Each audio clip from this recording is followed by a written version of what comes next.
이 새벽 예배의 자리로 나오신 모든 성도님들을 주님의 이름으로 환영하며 축복합니다.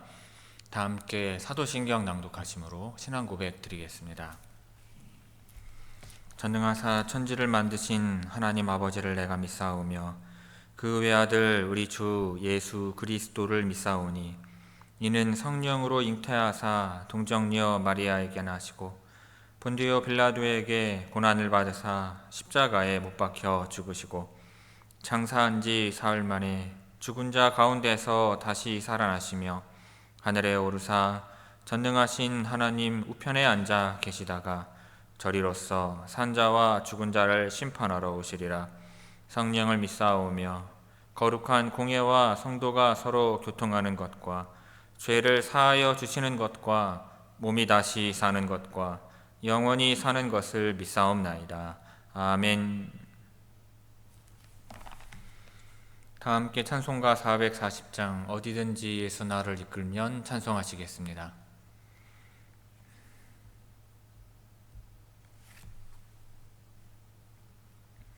찬송가 440장입니다.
오늘 새벽 우리에게 주시는 하나님의 말씀은 사무엘하 2장 24절에서 32절까지의 말씀입니다. 사무엘하 2장 24절에서 32절까지 제가 봉독하겠습니다. 요압과 아비새가 아브넬의 뒤를 쫓아 기브온 거친 땅의 길가 기아 맞은 쪽 암마 산에 이를 때에 해가 졌고 베냐민 족속은 함께 모여 아브넬을 따라 한 무리를 이루고 작은 산 꼭대기에 섰더라. 아브넬이 요압에게 외쳐 이르되 칼이 영원히 사람을 상하겠느냐? 마침내 참혹한 일이 생길 줄을 알지 못하느냐? 내가 언제 무리에게 그의 형제 쫓기를 그치라 명령하겠느냐? 요압이 이르되 하나님이 살아계심을 두고 맹세하노니 내가 말하지 아니하였다면 무리가 아침에 각각 다 돌아갔을 것이요 그의 형제를 쫓지 아니하였으리라 하고 요압이 나팔을 불매 온 무리가 머물러 서고 다시는 이스라엘을 쫓아가지 아니하고 다시는 싸우지도 아니하니라.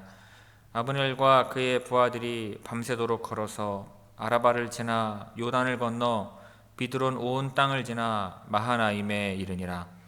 요압이 아브넬 쫓기를 그치고 돌아와 무리를 다 모으니 다윗의 신복 중에 19명과 아사헬이 없어졌으나 다윗의 신복들이 베냐민과 아브넬에게 속한 자들을 쳐서 360명을 죽였더라. 무리가 아사엘을 들어올려 베들레헴에 있는 그의 조상 묘에 장사하고 요압과 그의 부하들이 밤새도록 걸어서 헤브론에 이른 때에 날이 밝았더라.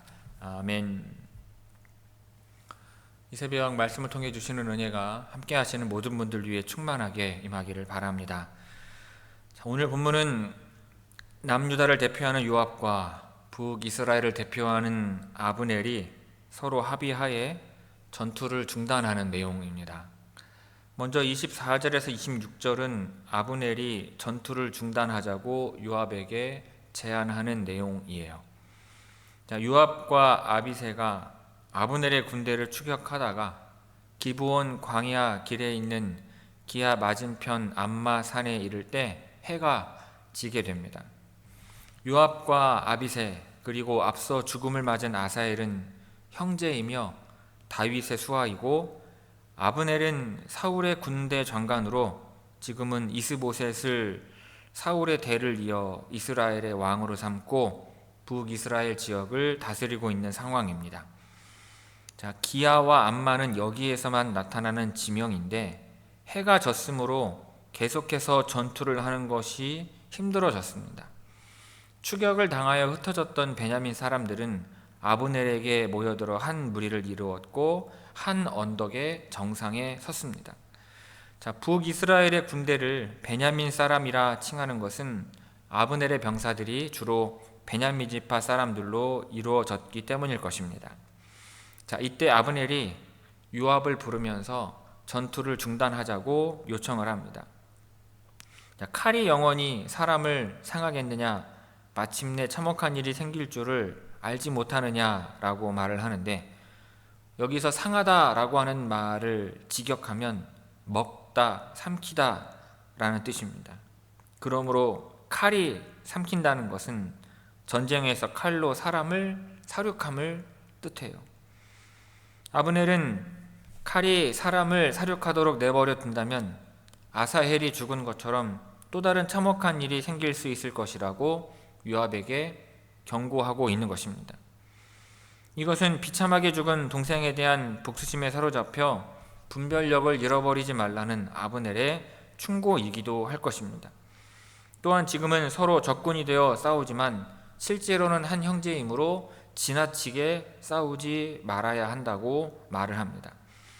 24절에서 26절까지 우리 함께 읽겠습니다. 24절에서 26절입니다.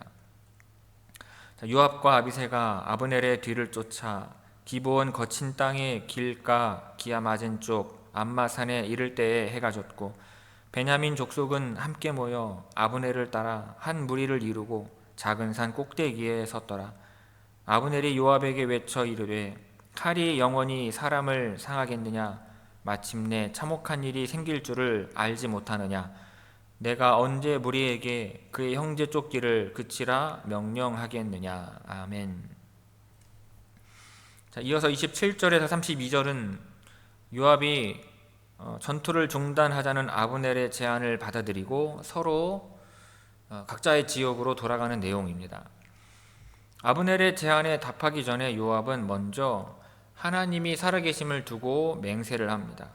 그리고 요압은 아브넬이 애초에 선발된 병사들의 싸움을 제안하지 않았더라면 서로 싸우지 않고 아침에 이미 돌아갔을 것이라고 대답을 합니다. 요압은 하나님의 이름으로 맹세하면서 형제들 사이에 비참한 전쟁에 대한 책임이 아브넬에게 있다고 주장을 하고 있는 것입니다.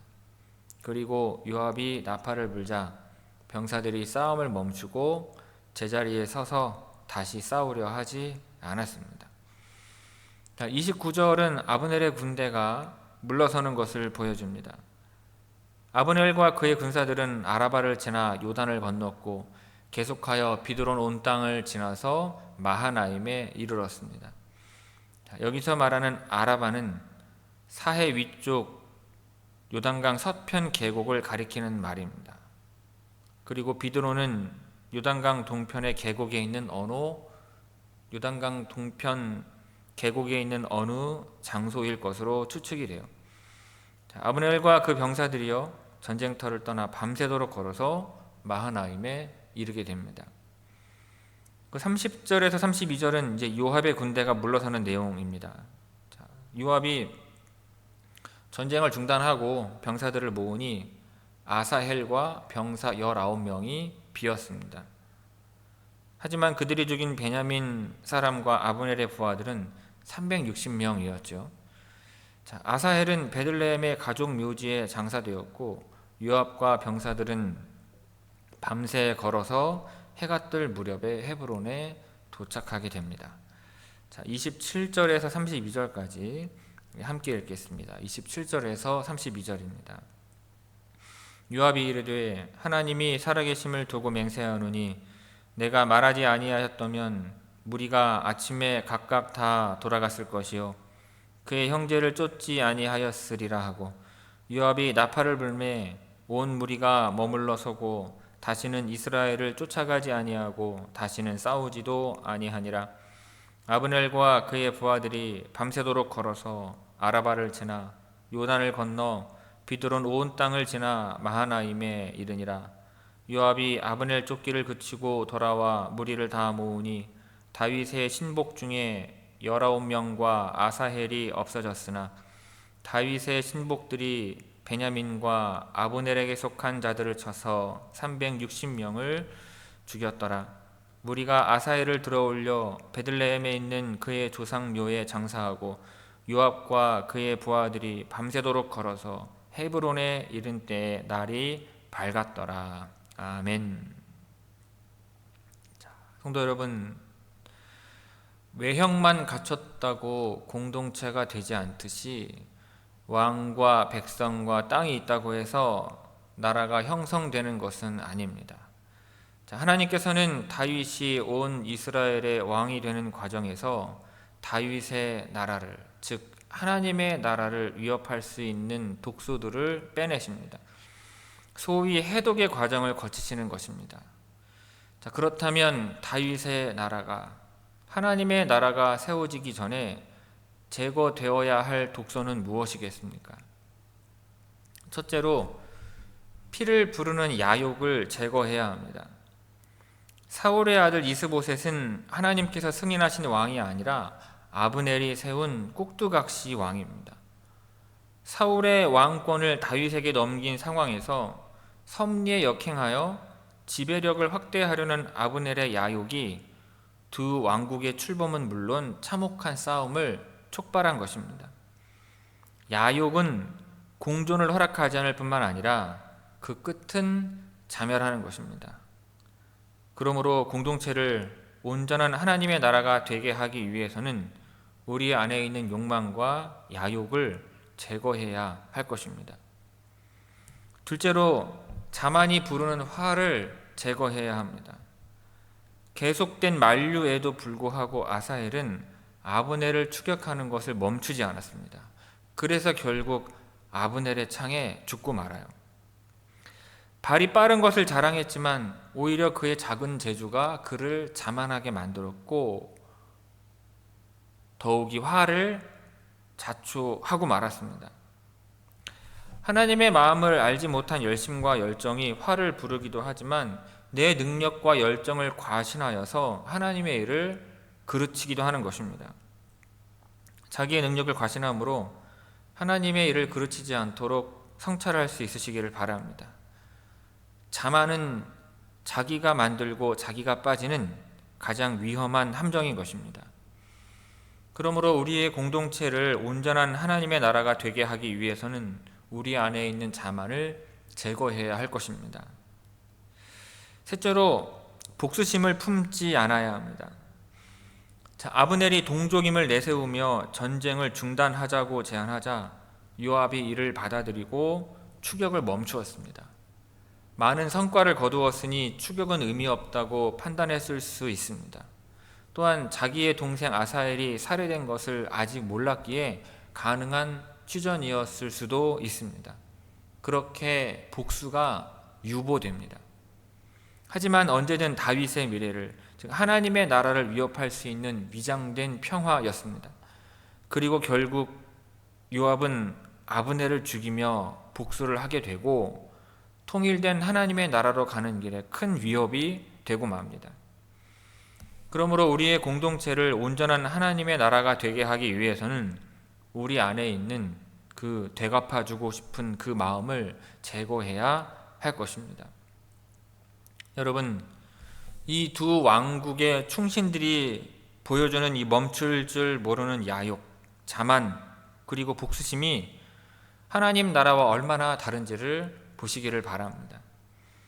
사무엘하 1장에서 다윗은 사울의 시신을 수습한 길앗 야베스 사람들을 선대하여서 그들을 포용하는 모습을 보여주었습니다. 여러분, 그 모습과도 얼마나 다릅니까? 이처럼 한 나라의 왕이 되는 길은 멀고도 험합니다. 우리의 공동체를 하나님 나라답게 세우는 길도 멀고 험합니다. 하지만 하나님께서 해독하시는 과정이 없었다면 다윗의 나라 또한 사울의 왕국처럼 되었을지도 모릅니다. 하지만 다윗은 하나님의 마음에 합하고자 힘썼고 하나님께서는 해독의 과정을 거치시며 다윗의 나라를 하나님의 나라가 되게 하십니다. 여러분, 이러한 과정들을 우리가 앞으로 살펴보면서 하나님께서 베풀어 주시는 말씀의 은혜가 여러분 모두에게 충만하게 임하기를 바랍니다. 그리하여서 여러분의 가정과 여러분의 일터와 우리의 교회가 진정한 하나님 나라와 같은 나라와 같은 처소가 되기를 주님의 이름으로 다시 한번 축원을 드립니다. 기도하겠습니다. 아버지 하나님, 인간이 얼마나 어리석고 또한 어리석은지요. 그 어리석음으로 말미암아 싸우지 않아도 될 싸움을 싸우며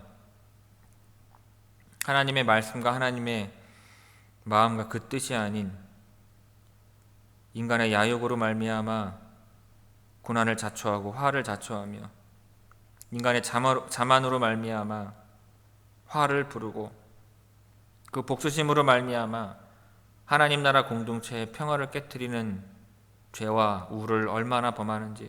하나님, 저희를 불쌍히 여겨주셔서 우리 안에 그 모든 그릇된 예수 그리스도의 성품이 아닌 것들 다 물리쳐 주옵시고 오직 우리 주님의 마음과 성품만이 우리 안에 충만하게 임함으로 말미암아 하나님, 나를 통한 하나님의 나라가 우리 안에 이루어지게 하옵시고 나를 통한 하나님의 나라가 우리의 가정과 교회 가운데 건설되게 하여 주옵소서. 그리하여 우리의 삶 가운데 하나님 나라의 평화와 평안을 먼저 누리며 살아갈 수 있도록 하게 하옵시고 우리 주님으로부터 말미암는 평화와 은혜가 평안과 은혜가 우리의 모든 삶 가운데 충만하게 임하게 하옵소서. 시작하는 한 주간입니다. 하나님 함께 하옵시고 그 모든 것을 주께 맡기고 의탁하오니 주님의 동행하심과 인도하심 있기를 원하오며 그 모든 일 가운데 하나님께서 섭리하시고 도우시는 역사가 있게 하여 주옵소서. 그 모든 찬양과 영광과 감사를 아버지 하나님께 올려드리오며 이 모든 말씀 예수님의 이름으로 기도하옵나이다. 아멘. 하늘에 계신 우리 아버지여, 이름이 거룩히 여김을 받으시오며 나라가 임하시오며 뜻이 하늘에서 이루어진 것 같이 땅에서도 이루어지이다. 오늘 우리에게 일용할 양식을 주시옵고 우리가 우리에게 죄 지은 자를 사하여 준 것 같이 우리 죄를 사하여 주시옵고 우리를 시험에 들게 하지 마시옵고 다만 악에서 구하시옵소서. 나라와 권세와 영광이 아버지께 영원히 있사옵나이다. 아멘.